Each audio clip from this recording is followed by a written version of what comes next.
स्वागत है दोस्तों, आप सभी का हॉरर जंक्शन में।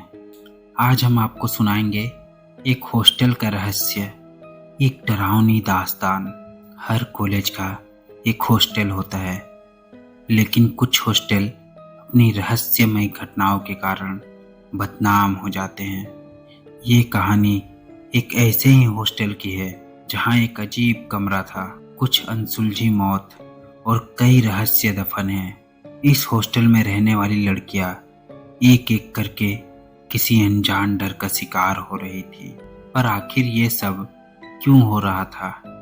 आइए जानते हैं इस रहस्यमय कहानी को विस्तार से। सिया, कृतिका और नंदिनी तीनों अपनी कॉलेज की पढ़ाई के लिए नए शहर आई थी। उन्होंने एक पुराने लेकिन मशहूर गर्ल्स हॉस्टल में रहने का फैसला किया। शुरुआत में सब कुछ ठीक लग रहा था, लेकिन जैसे जैसे दिन बीतते गए उन्हें महसूस हुआ कि इस हॉस्टल में कुछ अजीब है। पहली रात को ही नंदिनी ने अपने कमरे में किसी के पैरों की आहट सुनी, लेकिन जब उसने दरवाजा खोला तो बाहर कोई नहीं था। अगले दिन कृतिका को अपनी अलमारी में एक पुरानी पत्र मिली जिसमें लिखा था, अगर जान बचानी है तो इस हॉस्टल से भाग जाओ। सिया और नंदिनी ने सोचा कि यह कोई मजाक होगा, लेकिन जल्द ही उन्हें एहसास हुआ कि मामला इससे कहीं ज्यादा गंभीर है। इस हॉस्टल में एक कमरा था, कमरा नंबर 306, जिसे सालों से बंद रखा गया था। लड़कियों को बताया गया था कि वो कमरा कभी नहीं खुलता, लेकिन उसके पास से अक्सर अजीब सी आवाजें आती थी। एक रात जब बिजली चली गई तब सिया ने देखा कि कमरे के अंदर हल्की सी रोशनी जल रही थी। वह डर गई, लेकिन कृतिका को यकीन नहीं हुआ। अगली रात हिम्मत करके तीनों उस कमरे के पास गई। अंदर से किसी के सिसकने की आवाज आ रही थी। जब उन्होंने दरवाजा खोलने की कोशिश की तो अचानक वहां से एक जोरदार झटके के साथ ठंडी हवा निकली और सभी डर के मारे अपने अपने कमरे की ओर भाग गई। कुछ दिन बाद हॉस्टल में एक और लड़की, रश्मि, रहस्यमय तरीके से गायब हो गई। उसका कोई सुराग नहीं मिला। कुछ लड़कियों ने दावा किया कि उन्होंने उसे रात के समय कमरा नंबर 306 के पास देखा था। जब पुलिस आई और जांच शुरू हुई तो उन्हें पता चला कि कई साल पहले इस हॉस्टल में एक लड़की प्रीति की रहस्यमय मौत हो गई थी। उसके बाद से ही यह कमरा बंद कर दिया गया था। लेकिन क्या उसकी आत्मा अभी भी यहाँ थी या कुछ और रहस्यमय हो रहा था? अब हॉस्टल में अजीब घटनाएं बढ़ने लगी थी। कभी किसी की अलमारी अपने आप खुल जाती तो कभी दीवारों पर खून से लिखे संदेश मिलते। एक रात सिया बाथरूम में गई तो उसने आईने में किसी को खड़ा देखा। वह तुरंत पीछे मुड़ी, लेकिन वहां कोई नहीं था। तभी अचानक नल से खून जैसा लाल पानी निकलने लगा। वह चिल्लाती हुई बाहर भागी। अब लड़कियों ने ठान लिया था कि इस रहस्य को सुलझाना ही होगा।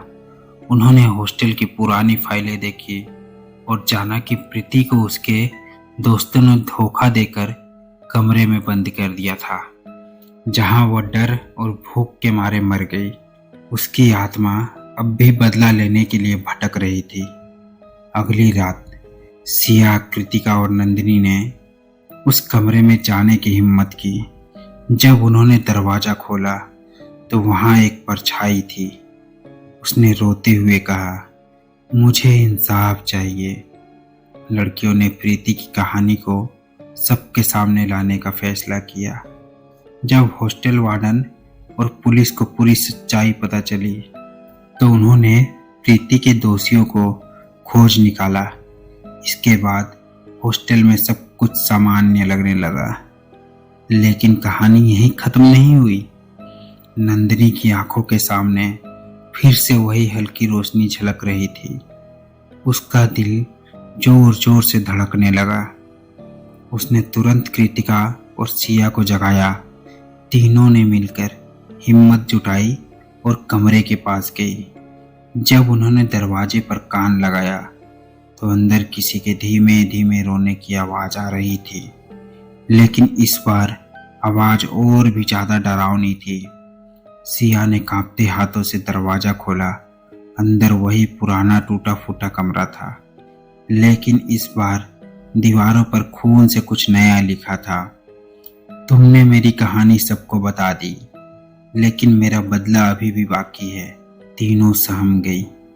क्या सच में प्रीति की आत्मा अब भी बदला लेना चाहती थी? अगले ही दिन हॉस्टल में कुछ और अजीब घटनाएं घटने लगी। लड़कियों की किताबें अपने आप उड़ने लगती, रात में किसी के चलने की आवाज आती और कभी कभी आईने में अजीब आकृतियां दिखने लगती। फिर एक दिन हॉस्टल की एक और लड़की अनुष्का अचानक गायब हो गई। उसका कमरा खाली पड़ा था, लेकिन बिस्तर पर खून के निशान थे। लड़कियों ने तुरंत वार्डन को बताया, लेकिन वार्डन ने इसे नजरअंदाज कर दिया। वार्डन ने कहा, यह सब तुम्हारा कल्पना है, हॉस्टल में ऐसा कुछ नहीं हो रहा।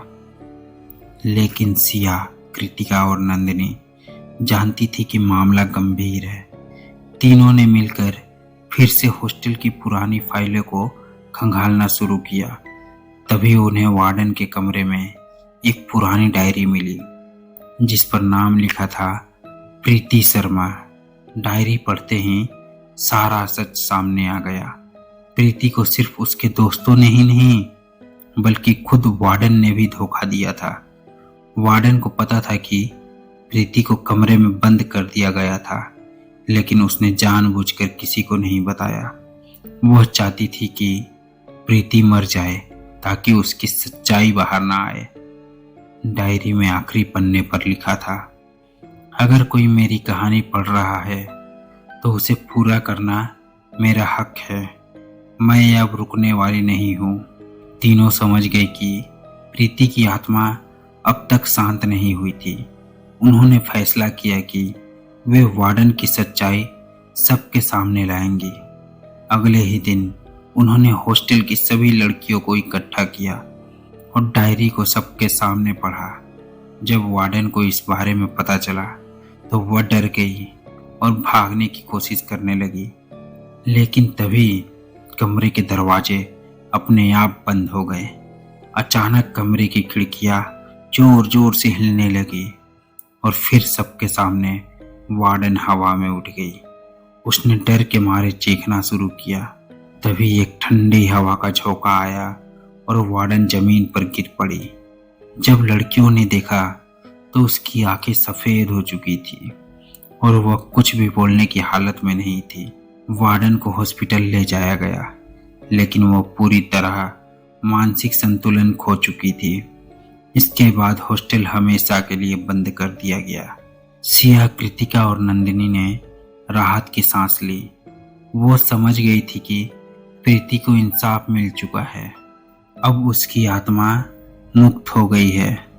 तो दोस्तों, अगर आपको ये कहानी अच्छी लगी तो हमारे वीडियो को लाइक करें, इस पे कमेंट करें और हमारे चैनल को सब्सक्राइब करना ना भूलें। धन्यवाद।